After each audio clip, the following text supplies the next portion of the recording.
Hola a todos. En esta ocasión estaremos viendo sobre el manejo de residuos de manejo especial en los aeropuertos para la concientización ambiental GAP 2021. Este módulo está dirigido a personal de administración, mantenimiento, operaciones, limpieza, seguridad y SEI. Lo primero que hay que saber es qué son los residuos. Estos son materiales o productos cuyo propietario o poseedor desecha y pueden encontrarse en estado sólido, semisólido o ser líquidos o gases en recipientes o depósitos. Estos materiales pueden ser valorizados o requerir algún tratamiento o disponerse.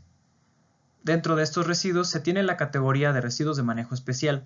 Estos son generados en procesos productivos o de servicio, pero no poseen las características para ser consideradas como peligrosos, es decir, no presentan ninguna de las características CRETIV que se revisan en la sección de residuos peligrosos. En otras palabras, para los aeropuertos son todos los residuos que salen de las áreas del aeropuerto que a su vez se pueden separar en tres categorías. Orgánico, como restos de comida, servilletas o residuos de café. Inorgánico, como papel, cartón, vidrio, metales y plásticos. Muchos de estos residuos inorgánicos se pueden valorizar mediante reciclaje o recuperación. Y por último, sanitario, como papeles de baño, toallas sanitarias y pañuelos. Si no realizamos un correcto manejo de estos residuos, una gran cantidad de ellos llegará a un relleno sanitario, provocando impactos negativos en el medio ambiente.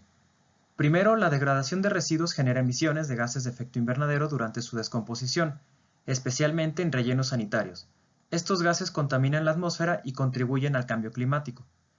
También se puede producir la contaminación del suelo. Si bien los residuos de manejo especial no cuentan con características de peligrosidad, su descomposición genera contaminantes que se depositan en el suelo y lo degradan. Este proceso puede durar hasta 1000 años dependiendo del tipo de residuos. Por último, también existe la contaminación del agua, que se produce por un proceso llamado lixiviación, donde el agua y la humedad al pasar a través de los residuos recoge contaminantes los cuales llegarán a cuerpos de agua superficiales o subterráneos, agregando contaminantes y afectando su calidad. Debido a esto, es importante evitar que la mayor cantidad de residuos lleguen a uno de estos lugares mediante un correcto manejo de estos. En México existe legislación en materia de residuos de manejo especial para asegurar un correcto manejo. A nivel federal se tienen disposiciones como la Ley General para la Prevención y Gestión Integral de los Residuos y su reglamento.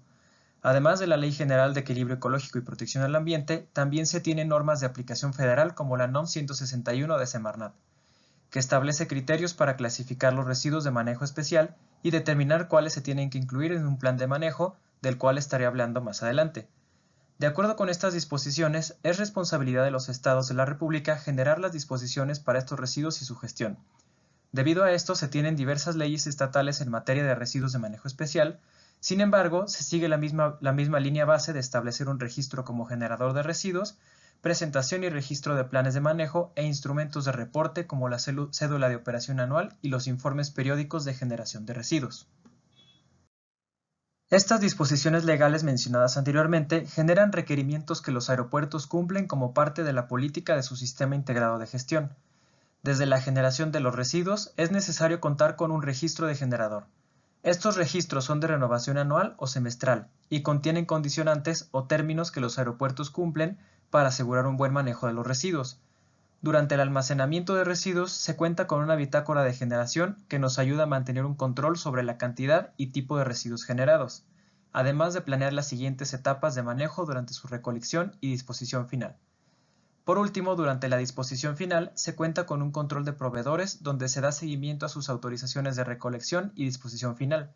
En esta etapa también se recolectan y registran los manifiestos de recolección, que son documentos probatorios del correcto manejo de los residuos una vez que salen del aeropuerto. Con la información de estos pasos, anualmente se generan informes de manejo de residuos o cédula de operación anual que se presenta a la autoridad. Toda esta información de manejo se incluye en un plan de manejo de residuos, que deben ser entregados para su evaluación y autorización por parte de los gobiernos estatales. En los aeropuertos, los pasos para el manejo de residuos consisten en 4 etapas. Primero es la etapa de generación. Aquí se realiza una separación inicial o primaria de los residuos, en sus categorías de orgánico, inorgánico y sanitario. Esta separación se realiza mediante botes identificados por color, verde para orgánico, azul o gris para inorgánico y naranja para sanitario. El siguiente paso es la recolección y traslado al almacén. En todos los aeropuertos se cuenta con un almacén para el procesamiento de residuos a donde el personal de limpieza los traslada. durante la tercera etapa de almacenamiento se realiza una separación adicional a la mencionada durante la generación y se realiza el registro de generación en las bitácoras de residuos. Después se cuenta con empresas recolectoras autorizadas para trasladar los residuos fuera del almacén y, según sea el caso, valorizar los residuos o enviarlos a relleno sanitario, por lo que la última etapa de destino final, ya sea valorizado o enviado a relleno sanitario, se lleva a cabo fuera del aeropuerto.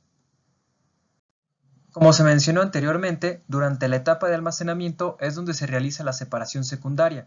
Esta consiste en clasificar los residuos inorgánicos en componentes valorizables como papel, cartón, plásticos, metales, madera, etc.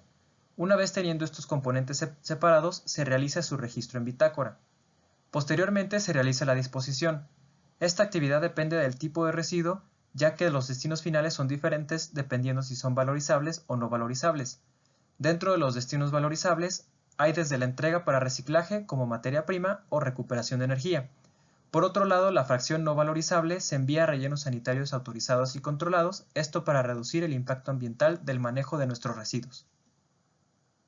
Como se ha mencionado, uno de los instrumentos más importantes del manejo de residuos dentro del Sistema Integrado de Gestión es la Bitácora de Residuos de Manejo Especial. Esta bitácora consiste en dos partes. La primera es el registro, donde es necesario colocar los datos del aeropuerto y su número de registro ante la autoridad. Posteriormente se registran las categorías en las cuales se tiene la capacidad de separar los residuos y se registra un recolector y destino final. Una vez realizado este registro, se debe registrar el peso de los residuos ingresados por fecha y tipo de residuo, y asegurarse que aparezca la información correspondiente de recolección y transporte y disposición final, incluyendo autorizaciones vigentes. En las actividades de manejo de residuos de manejo especial, desde su generación hasta disposición final, debemos tener prioridades con respecto a estas actividades con el objetivo de reducir al mínimo el impacto ambiental del manejo de residuos. Nuestra prioridad siempre debe ser evitar la generación, ya que el mejor residuo es el que no se genera. Si esto no es posible, debemos intentar reducir la cantidad generada o elegir materiales valorizables antes que materiales no valorizables. Una vez generado el residuo, la siguiente prioridad es reutilizar, es decir, volver a usar el material para otra actividad, evitando la generación de residuos adicionales. Si ya no es posible reutilizar un residuo, la siguiente opción es el reciclaje, es decir, regresar el residuo a un proceso productivo como materia prima. Existen residuos que ya no se pueden reutilizar o reciclar. En estos casos, lo mejor es aprovechar el potencial calorífico de estos residuos para recuperar su energía en procesos productivos como los hornos de cementeras. Sin embargo, no todos los residuos son aptos para esto. En estos casos y como última opción, tenemos la disposición en relleno sanitario con todas las implicaciones que se han mencionado hasta ahora. Gracias por su atención.